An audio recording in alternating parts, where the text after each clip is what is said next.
Part two, the mind mirror.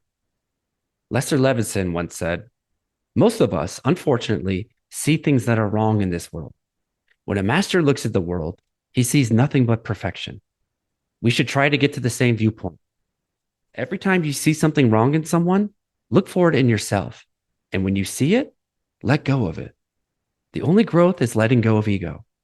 When the ego is zero, God is all. This knowing of absolute care Chris had touched on was the same unconditional support that both my mentors and mystics throughout history describe when they reach the absolute.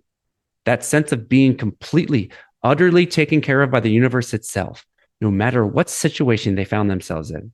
They recognize, and that's recognized with a capital R, that everything, including pain or difficulty, is part of a perfect unfolding. In that unspeakable vibration, Chris encountered the direct realization that he was not separate from the universe, but was in fact one with it. The boundaries between his individual self and the cosmic whole dissolved completely, revealing what non-dual traditions call the fundamental truth of existence. That separation is merely an illusion created by the mind.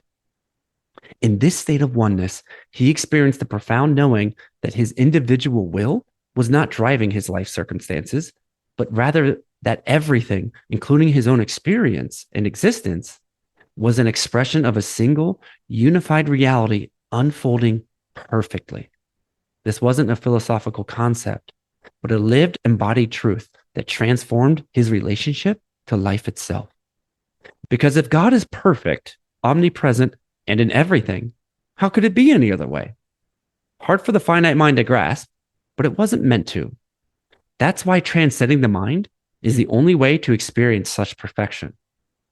When the ego is gone, what remains is the infinite self, and that's self with a capital S, your true being, which is perfect by its very nature. This is a core insight of non-dual realization and is echoed in many awakened teachings. As Angelo DeLillo once said, when the filters of mind and identity drop away, what remains is reality itself, vivid, immediate, and complete. There is no sense that anything is missing or out of place. This is not an idea or a belief, but a direct experience. More on how to get it to become a direct experience in a later chapter. The fact that Chris accessed this information reflects a universal truth that consciousness researchers have been pointing to for decades.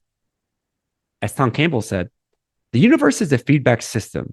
Your outer experiences are shaped by your inner quality of consciousness.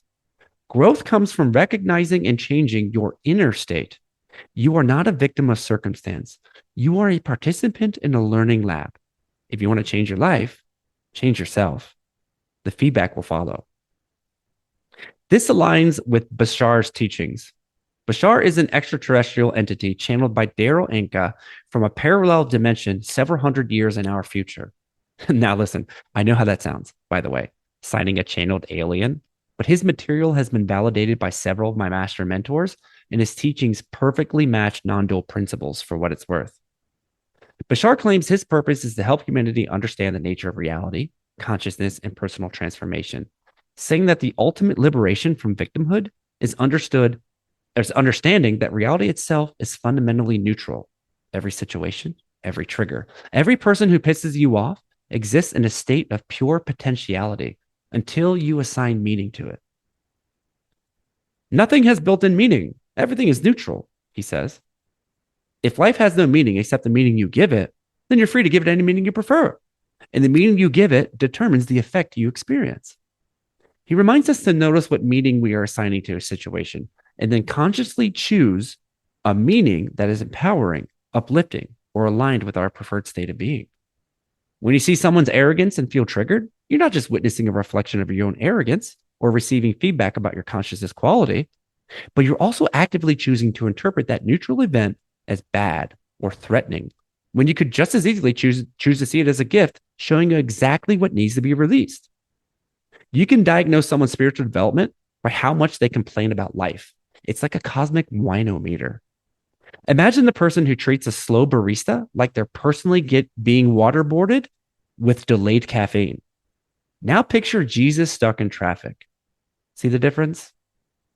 I saw this time and time again in the most mundane and extraordinary. The masters I spoke with complain about life very little, if at all, always seeing it as a lesson or growth opportunity, viewing each challenge as curriculum. Gareth, for instance, was bedridden for weeks with a life-threatening bout of candida and saw it the entire time as the LCS further destroying his human so that more of the divine could come in. He didn't curse it, he thanked it. Similarly, Ram Dass had a stroke in 1997, limiting his ability to speak. When asked about how he was taking it, he said, "My guru stroked me." Instead of seeing himself as a victim, Ram Dass interpreted his stroke as a direct blessing from his beloved teacher, Neem Karoli Baba. This wasn't denial or spiritual bypassing. It was a complete transcendence of the victim narrative. Rather than complaining about his circumstances, he embraced his new reality as the next phase of spiritual school, demonstrating the exact consciousness quality that separates masters from the rest of us, who would almost surely be screaming about the unfairness of it all. They're still human after all. Life throws them just as many curveballs as the rest of us. I'd see them stressed about business deals gone wrong, weep when they lost family members and pets, and get overwhelmed by the daily endless tasks of life, but somehow maintain this almost supernatural equanimity. It's not fake it till you make it spirituality. They've done the inner work to genuinely reframe suffering as sacred.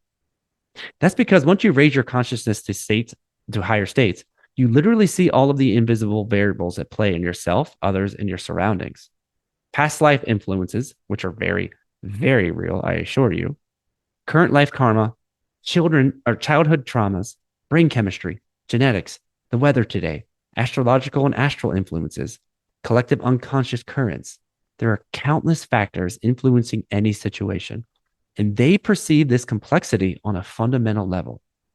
But they can only see this clearly because they've done years of intense shadow work, released attachments chunk by chunk, and stay consistently present. This makes transcending victim consciousness much easier to accomplish. As Eva once told me, things come up and maybe it causes a little discomfort and some negative thoughts, but it's gone almost immediately after. There's nothing for it to stick to in my energy body. So it just fades away in the background. This is the only way to end suffering, the only way to your true being, the only way to unconditional love and freedom.